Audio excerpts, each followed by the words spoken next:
Welcome in to the latest episode of Betting the Pitch with your host, _G Warner. On this episode, we're going to go through the Europa League and the Europa Conference League, trying to find some best bets for Thursday, April 18th, the year of our Lord 2024. You can find me on Instagram, Patreon, Twitter, YouTube at _G Warner.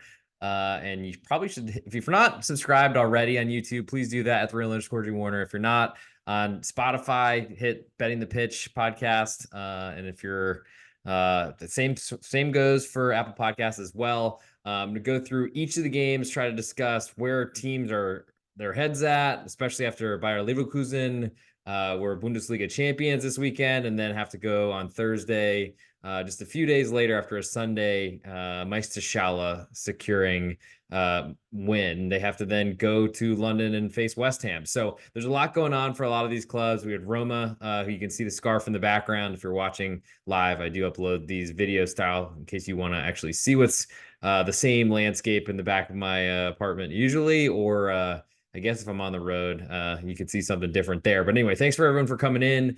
We're having ultimate best bet section, end of show, which I'm going to take my favorite bet from the Europa League and my favorite bet from the Europa Conference League, and we will figure out exactly how to make some more money because it's been a pretty good run, including a perfect final day of Champions League this week. So we'll make that happen. We'll see how it goes. And then any questions, comments, concerns, feel free to slide in some DMs at _G Warner, or if you want to leave a 5-star review, that'd be huge for the Surge ranking. So we'll start in the Europa League because that's where there is more money, definitely more than the Conference League.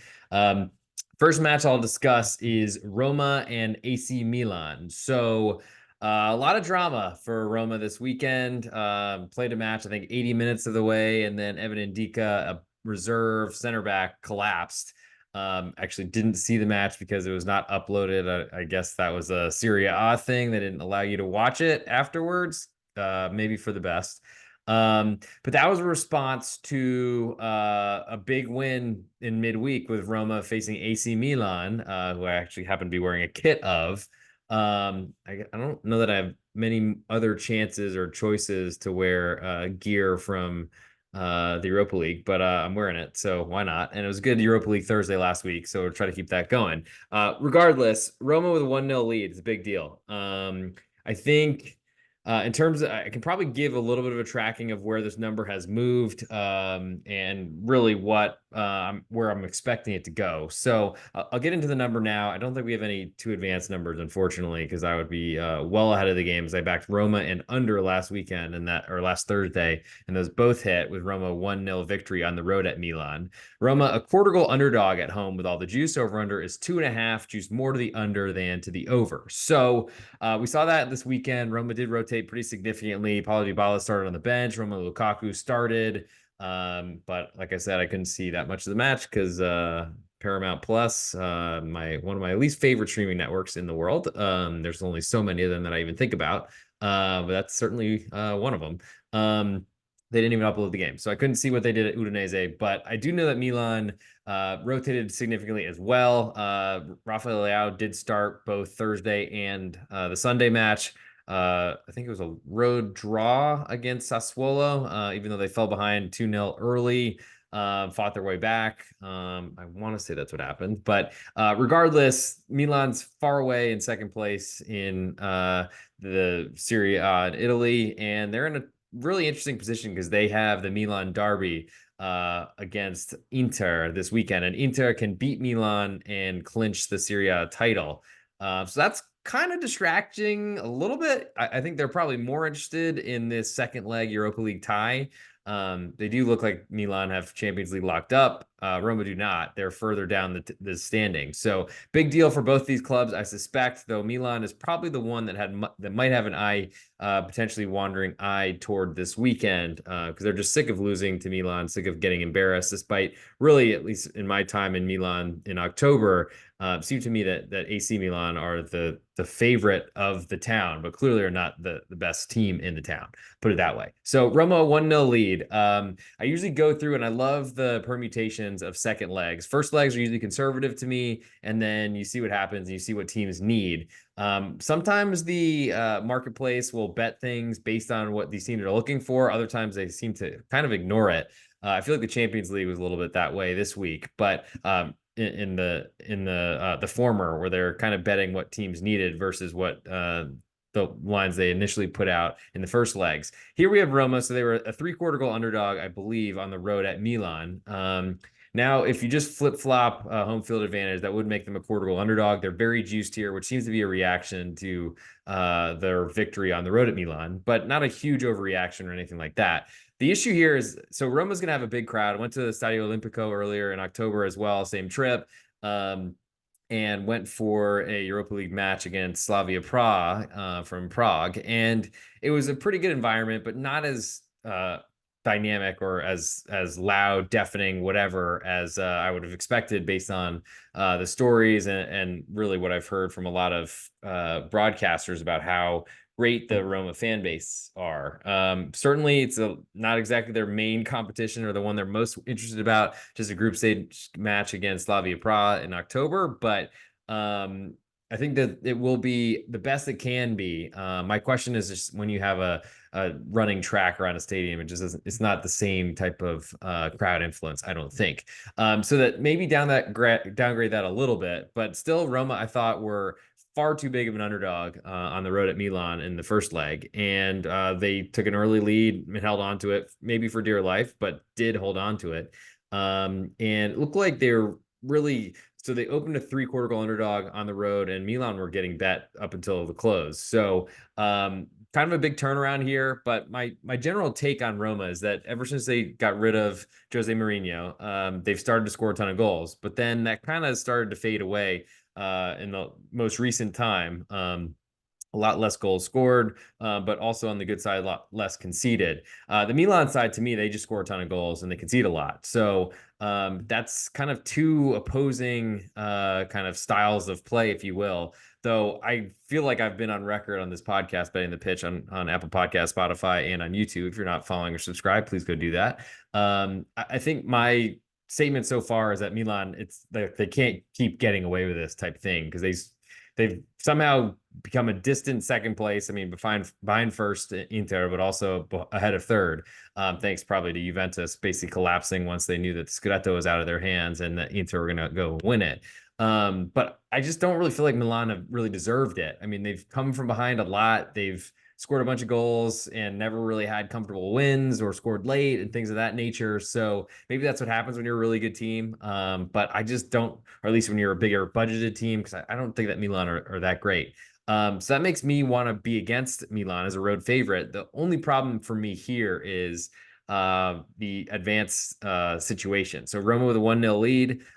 If this is Roma trailing by 1 goal late, they are not really pushing for it. They're probably taking this extra time using their home crowd advantage to their advantage. And I don't love that. I don't really like signing up for that type of scenario. Now, Roma, quarter goal underdog at home. I mean, a draw will get them through. They'll certainly be holding out for that late. And if they're behind 2 goals, they'll certainly be pushing to lose by 1, but that does nothing for you against the spread, unfortunately.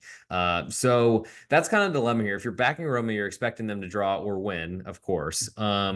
But also, I think there's a lot of risk in that last few minutes of kind of just stalling until the end of the match, where most of the time, if you're a quarter goal underdog, it's kind of nice because you don't really have to worry about those late losses unless it was like an equalizer or if you were drawing or were tied and then Milan scores the winner at the end, then those of course suck.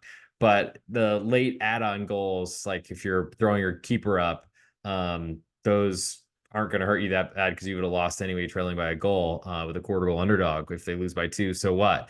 In this case, it does matter because they won't be sending anything forward and they will be taking that regulation loss and you're against a spread loss in order to make sure that they move to extra time. So that's a little bit concerning for me. I don't know that I feel good enough about Roma at this point. Certainly I am risking it if there's a quarter of a goal underdog at -128 at BetOnline, SportsBetting.ag and BetOnline sponsors the podcast. They're offering 50% matches for first-time depositors. If you don't have an account at either of those places, SportsBetting.ag or BetOnline, go check the podcast descriptions when these come out on Apple Podcasts, Spotify, or on YouTube.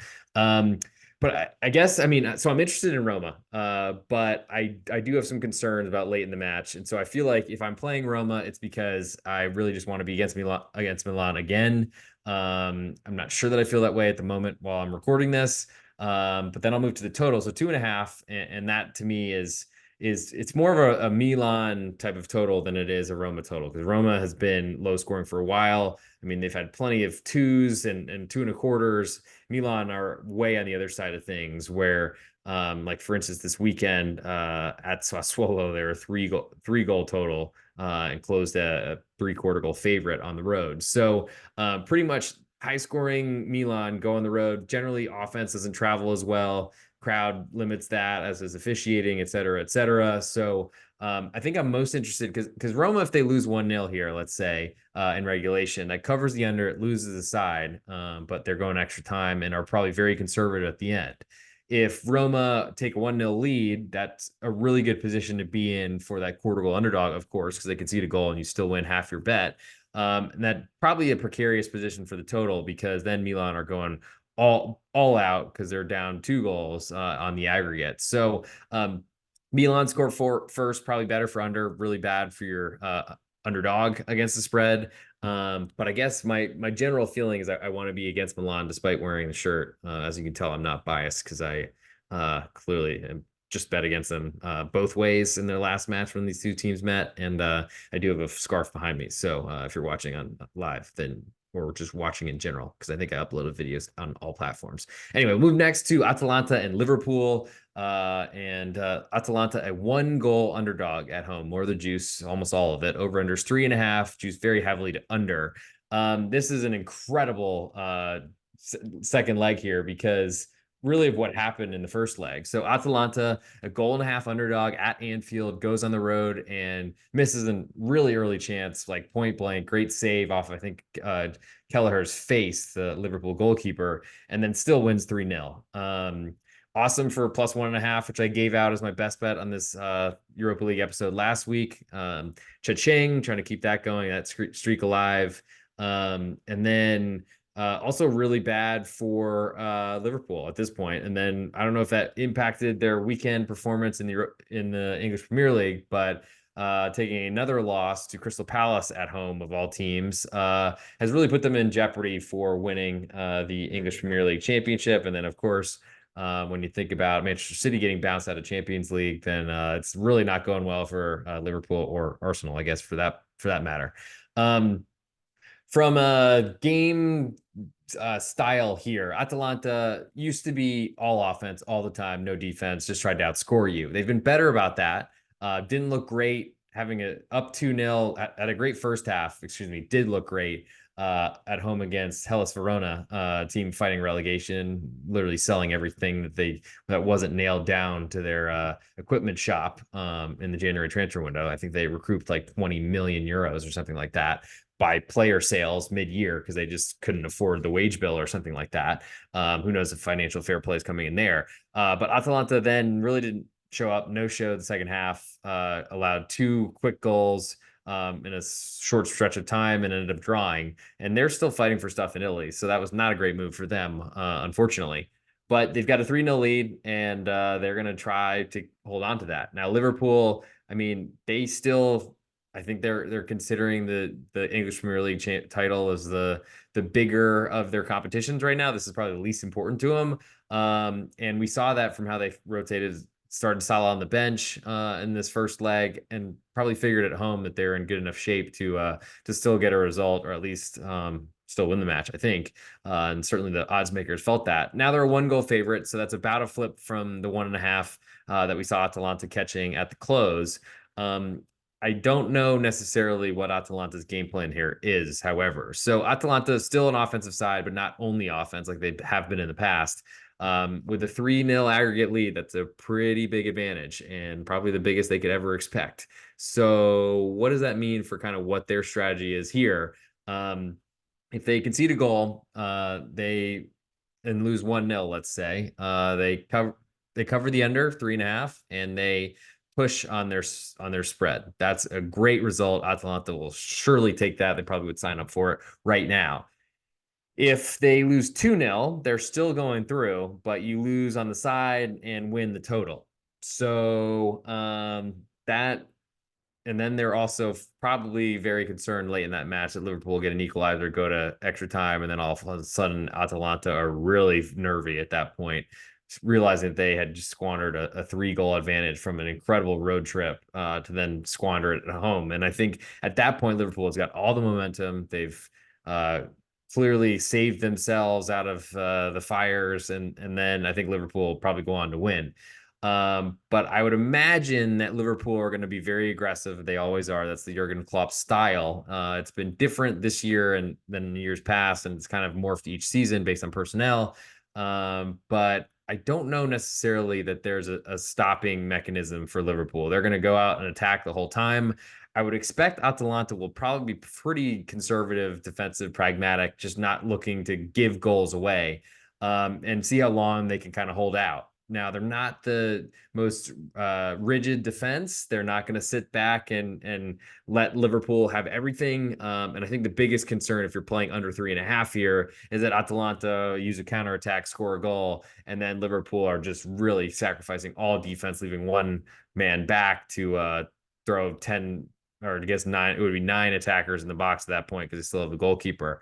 I don't know necessarily what Liverpool's strategy is going to be besides to score goals. And I imagine it gets more aggressive every second they are not equal in aggregate, which that takes 3 goals. So it'll probably at least take 15 minutes to see something like that happen. We've seen second legs get crazy, though. Fortunately, the Champions League was very low scoring on the Wednesday today of the match day 2, I guess, in the quarterfinals. But I'm not really sure because it's hard because all these matches are basically starting at the same time. European nights, Europa League nights, all at 9 p.m. I think standard like European time or whatever, 8 p.m. in Britain or the UK, and then 3 p.m. Eastern time here in the United States, 2 p.m. where I'm recording and talking to you live in Dallas. I think my biggest interest probably in this match. I mean, I do love getting a +1 at home on a really good team. I think Atalanta were really undervalued. That's why I made them my best bet last week. That cashed very easily and felt like I was like looking around like, oh my God, why was that so easy? But I think I'm more interested in under 3.5 here because I think it correlates to a bet on Atalanta that they're basically going to spend this game defending. Of course, 0-0 is perfect for Atalanta, covers both spread and total. 1-0, Liverpool covers spread or pushes spread, covers total.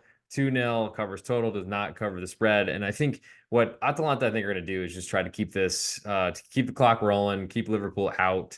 And it's going to be a big test for the defense. Certainly, we'll know more based on what type of lineup they use. I can't imagine Gasperini is going to go all defenders or something like that because that would be insane. But the big issues I think for a total here is that Liverpool equalizes fairly early or gets to equilibrium in the aggregate relatively early, or that Atalanta score goals and then this is a ping pong match, back and forth basketball game essentially.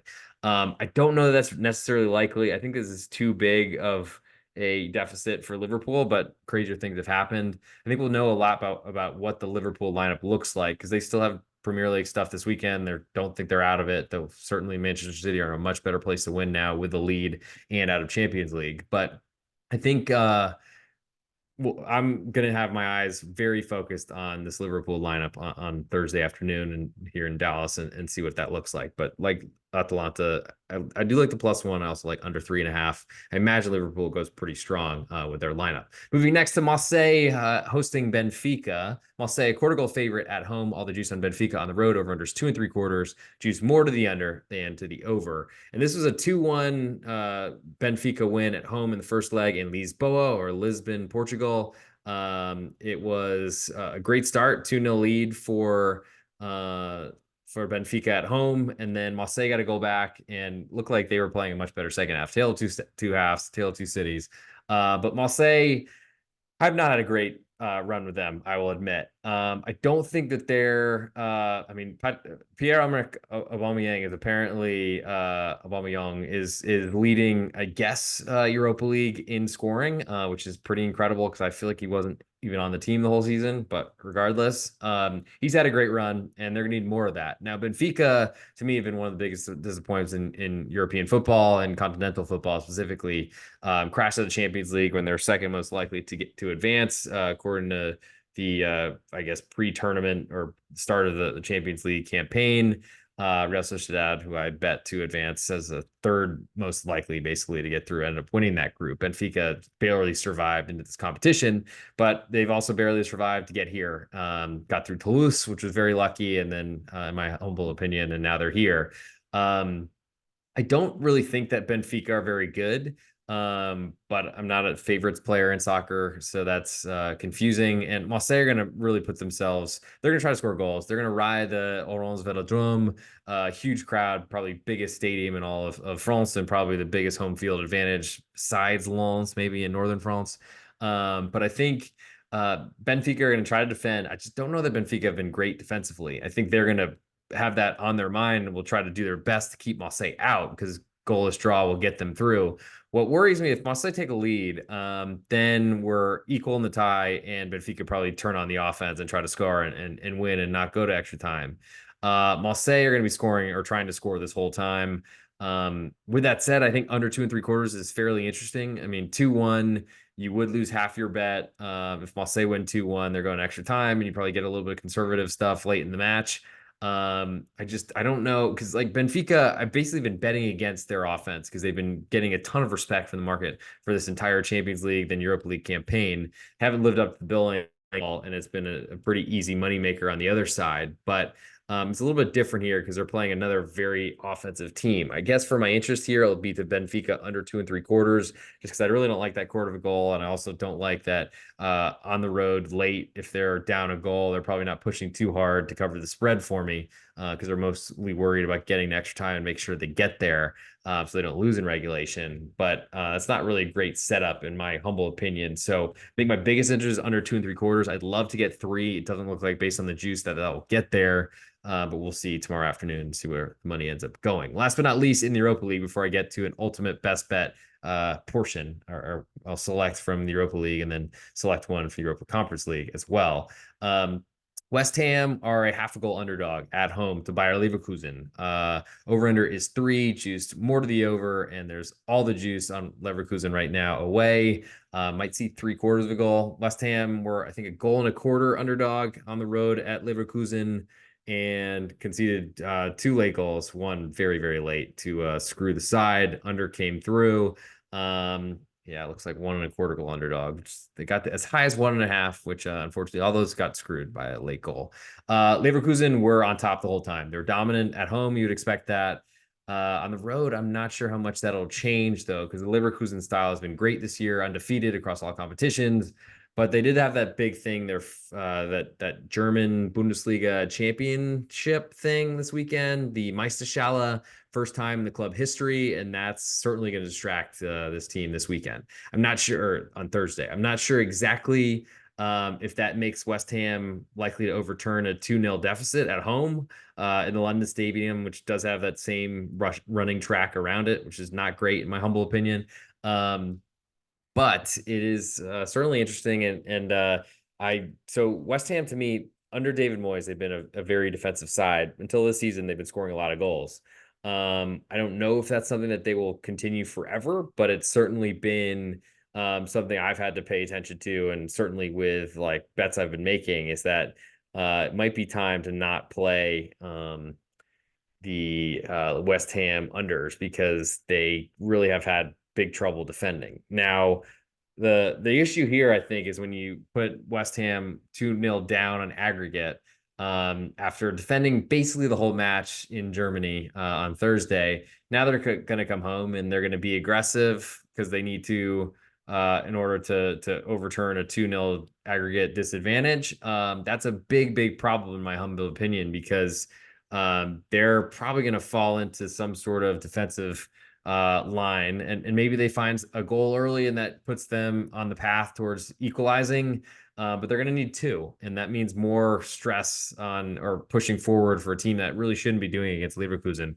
So I'm honestly thinking that Leverkusen are a really great spot just based on the style of how that game went down. Of course, if West Ham lose 1-0, they're in pretty good shape coming home, but 2-0 down is a much different story. And I think it really complicates my interest here. I mean, I do like the home dog. So West Ham, half a goal underdog, could be 3/4 a goal. If they lose by 1 goal, and if it's 3/4, you only lose half your stake.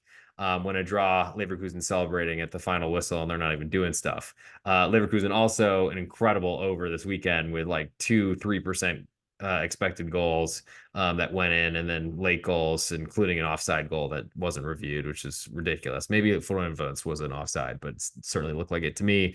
Ducked, the ball went over his head, goalkeeper got screened, and this time they didn't look at it, which normally the Bundesliga is pretty good about that, but that was pure La Liga type of shit right there. Excuse my French. But they say it a lot in the German English speaking interviews anyway. In terms of this West Ham side, I think that's only so under three, really nice to push on three, but West Ham questionable defense are going to be pushing forward, which makes that questionable defense stretched. And that's a big concern. I saw Mavropanos get substituted, so he started this weekend for Kurt Suma to probably take over for this match, because I think the Europa League matches are more important to West Ham at this point. It's their only way to really get into Champions League if they somehow turned around this deficit and won. But I guess my main strategy or my main interest here is that West Ham can draw this match, not advance, and still cover the spread. So that's pretty interesting. And even if they win this match 1-0 or somehow get a 1-goal victory, they're not going through, but they're certainly covering the spread, and you're getting paid. So that's very interesting to me. I think the three total is just not something I want based on what I'm predicting or expecting, or I guess betting the game to be played, how it's the style I expect from West Ham defensive side that can't really play defensively. And this could be an up and down, like roller coaster type of match. West Ham probably need to score first, or this is pretty much dead. And that's a big concern for me because I think that they're very likely to concede. I almost feel like I like over here, which is really not my style. I know Joe Dollar will probably love this if you're listening, holla.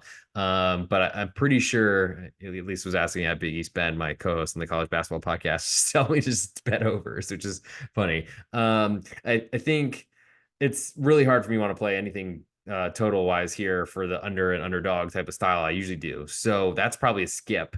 Man, I feel like the biggest interest in me, and it's probably the most complicated slash most difficult, is under 3.5 for Atalanta at home for Liverpool, because Liverpool certainly wants 3-0. They need it. But I think Atalanta are going to do their best to stop that. And I think they're going to be pretty limited on how many attacking options they have, focused on defense, awkward and risky with Gasperini, the manager of Atalanta. But, at this point, I think that's probably the right move to make. So that's what I'm going to do for my best bet from the Europa League. So now I'll move to the Europa Conference League. And I will come through with best bets there as well, discussing each of the matches. And then we will figure out what the ultimate best bet will be. I'll record a minute video, chop that into a reel and a YouTube short. So if you're not following at the real_G Warner on both those platforms, please do so, because you can get I guess 40 minutes condensed into one, especially if you only want to bet one of the favorites that I'm putting out there or something like that. My favorite bets, not favorites, at Joe Dollar, just so you know. Not changing my stripes. So a leopard doesn't change its spots. Tiger doesn't change its stripes, I think.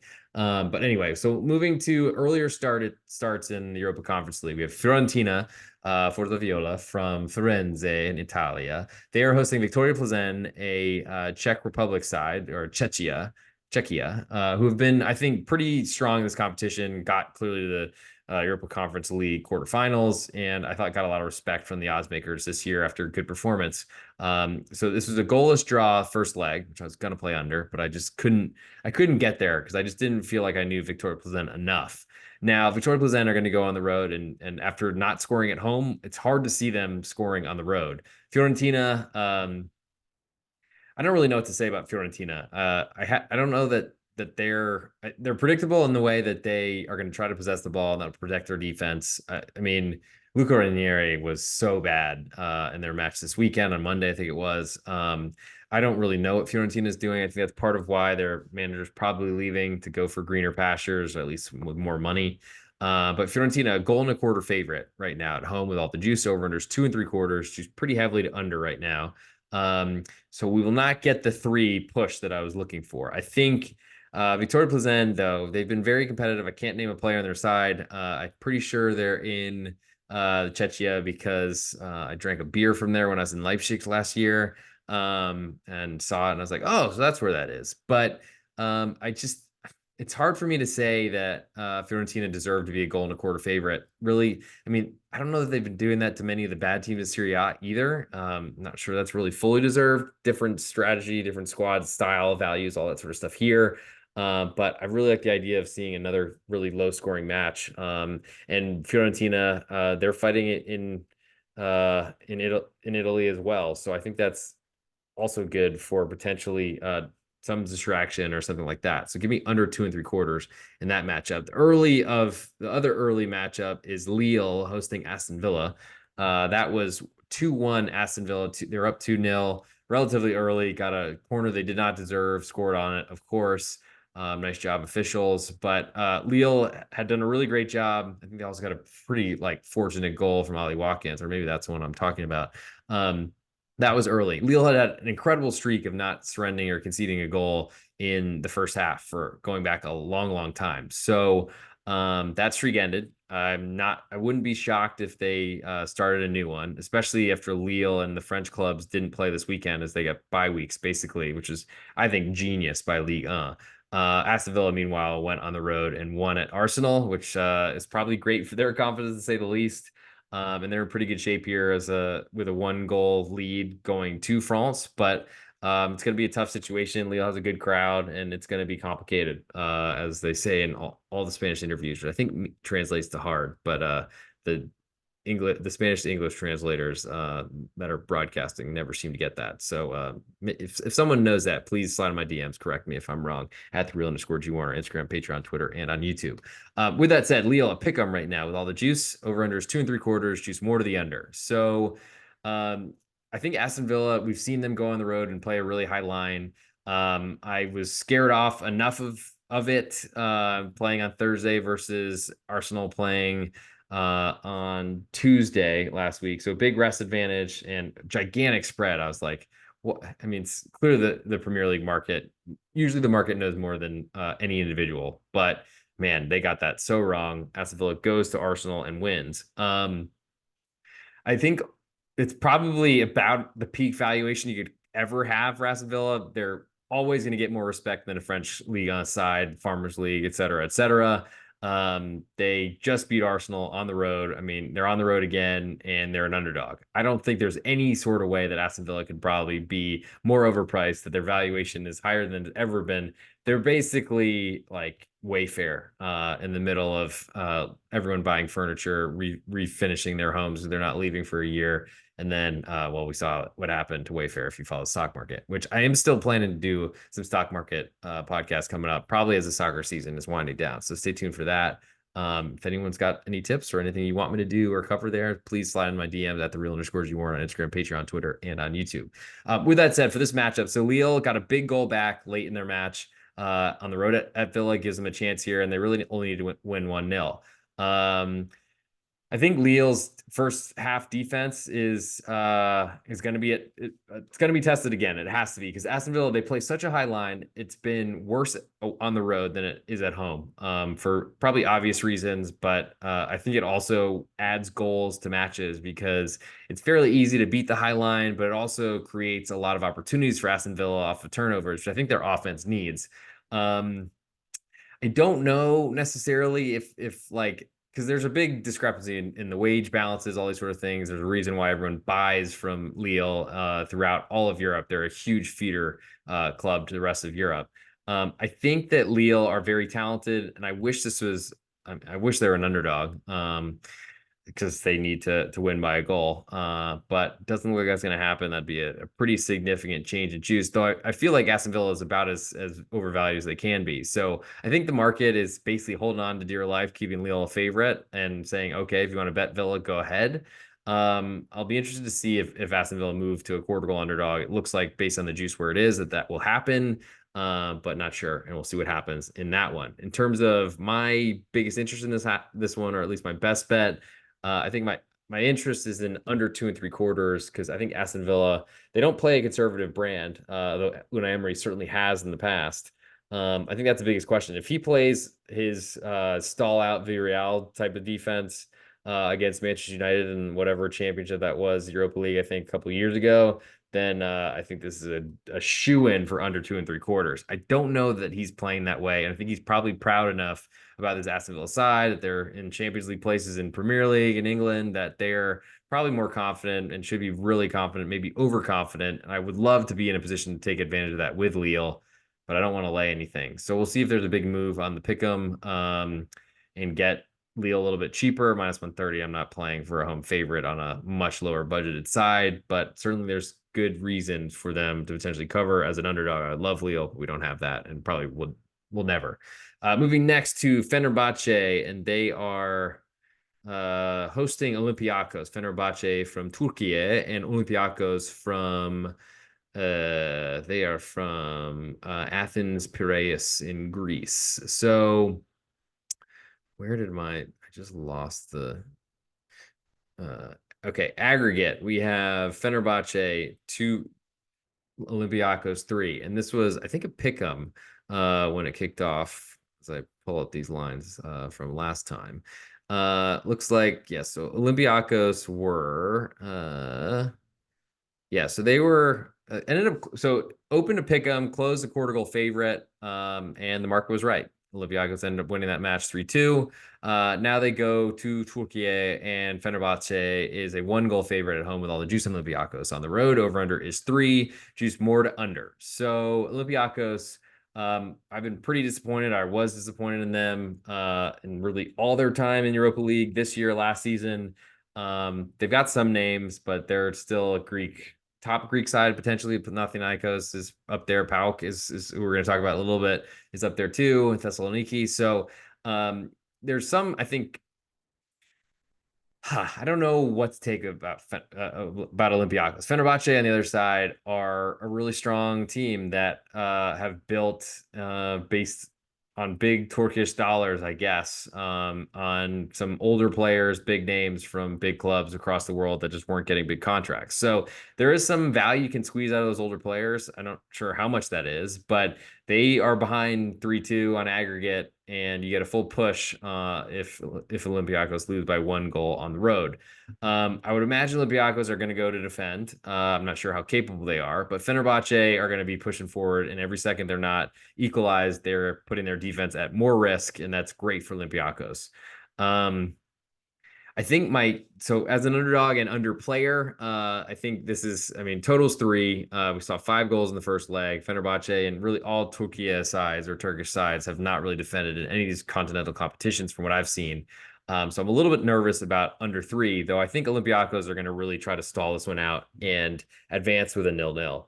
I like the +1 probably more than I like the under 3, but I like that as well. I think the problem is Fenerbahce go up 2-0. Olympiacos have to attack, and then Fenerbahce, with a huge crowd expected, should be pretty dominant. I don't know I mean, because then that 2-0 becomes 3-0, would probably be the more likely avenue, and that would push on the total, but kill your +1.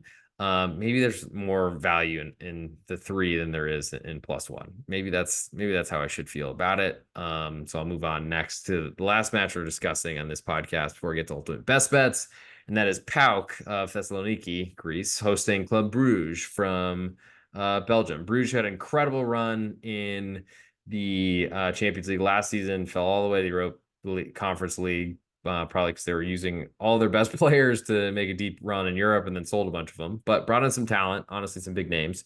Knocked out Osasuna in qualification here from La Liga in Spain, so it's been a fairly good year for them. PAOK currently a half a goal favorite at home with all the juice. Over under is 2 and 3/4 juiced more to the under than to the over. So this is a 1-0 Bruges victory at home. And so this is all for the taken. And Bruges, I think, are a lot better getting a half of a goal and potentially getting 3/4 of the goal when this climbs. Does interest me a fair amount. More than the total, probably at 2 and 3/4, though I expect this to be a very tight game and certainly a one goal aggregate advantage for the road team is going to probably make it even more conservative. I think PAOK, I don't know a ton about them, I'll admit. I know Bruges a lot better. And I think that probably pushes me in that direction more because I feel like I know the names and the talent of Bruges. I'm sure it's going to be a big crowd event. It's going to be tough to go on the road. There's not a lot of safety in 3/4 of a goal, even because you still lose if they lose by a single goal and go to extra time. But I do think that there's probably some, I mean, then do you go under 2 and 3/4 because it's going to be a situation where Bruges go and try to defend. I'm not sure that I believe that's going to be the case. I think Bruges is probably at its best trying to outscore the opponent because they're talented and have some good offensive players. That's one I'm probably have to think about more because um, I'm surprised to see PAOK at this type of favorite, very juiced at a half of a goal as well. Because I don't think they're as good of a team. I think that's probably clear. And to me, it just doesn't make a lot of sense why it would be like that. So I guess that's my take on the Europa Conference League at this point, and it's almost time for an ultimate best bets. So thank you all for sticking around, and bunch of more people keep coming in. Maybe late night with the real_G Warner on Instagram, Patreon, Twitter, and on YouTube just seems to be the way to do it. If you're not following me in those platforms, please do it at the real_G Warner across pretty much everything. If you leave a 5-star review on Apple Podcasts or Spotify, it's huge for the search rankings. Subscribe on YouTube at the real_G Warner would be huge. And if you're not a member of my Patreon, check it out. Patreon.com/real_G Warner. I had a great baseball last couple, or really just week. It's been a little bit slower on pregame. Unfortunately, I can't seem to sort of survive best bets or complete game shutouts from Tanner Houck tonight for the Red Sox. That was brutal. But Tigers Rangers stuff has been a great series for me there. Caught a bunch of wins last night as well. Trying to keep that going. Won 18 units at pregame on pregame.com, where probably a lot of you are following me or know me from. But won 18 units there. Baseball last year, going for 20, off to a slow start, but that's probably even better for all of you if you haven't been following me around already, because we're just going to get hotter, and it's going to get a lot easier once we have a better idea of what all these teams are going to look like, what bullpens are going to be available, or talented, all that sort of stuff. So I urge you to go check out there. And I think that's probably where I would suggest spending your time if you're potentially looking for some advice and trying to make this betting thing a profitable endeavor, so you can tell your partner, significant others, family, whatever, that we're crushing it based on a long season, which, I mean, we got till November with Major League Baseball. So strap in, put your seatbelt on if that's cool to do, and get ready for a long season. And honestly, from the soccer front, we still have 5 more games or so, and most of the leagues are even longer than that. Plus we have the Euro this summer, which is going to be sick. And I'm trying to go to Germany, but we'll see about that travel expectation later, way back when, or spring forward or whatever soon. We'll figure that out. I probably should have booked that already. But anyway, probably see me in Cologne this weekend, this summer, not this weekend. It'd be nice to be there this weekend. But anyway, so I think it's time for the ultimate best bet. So I guess let's get into it. Now my phone is ready. A bunch of you watching live on Twitter, I appreciate. Even more coming in. Maybe I should just keep doing this forever because the numbers keep climbing. But thank you for clicking, and let's find some winners. So let's get into it. This is the real_G Warner on Instagram, Patreon, Twitter, and on YouTube. This is the ultimate best bet of the Europa League, Europa Conference League, Wednesday, April 17th for Thursday, April 18th. Best bets.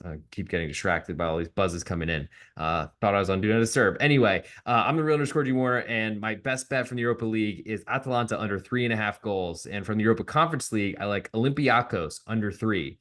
If you're not following me yet on Patreon, do it. Patreon.com/real_G Warner. Best spot to get all my plays, leans, write-ups across all sports. Got a ton of baseball coming out. Of course, soccer every weekend, every day, basically, because there's never a day off. And we're going to go through a huge list of things to win money on the Euro this summer as well in Germany, in Deutschland, before I end up visiting. But for the ultimate best bet on this episode, I'm going to go that Atalanta under 3.5 goals. I think they're going to defend. Liverpool, question whether how interested they are in this competition. We saw that in the first leg, and I think that happens again. So Atalanta under 3.5 goals for my best bet in the Europa League. And that'll do it for this episode. Thank you all for tuning in, especially late night. We'll talk to you all very soon. We're going to have a pregame.com podcast coming out with Naf Manji tomorrow night baseball for Friday's card. And then I'll have my soccer stuff this weekend. Hope to keep going because it was a really great weekend last weekend and try to keep that. We've basically been alternating great and bad weekends, but I feel really good late in the year. It's usually my time to shine. So I'll see you all on the shiny side of that coin coming up real soon. Thanks so much.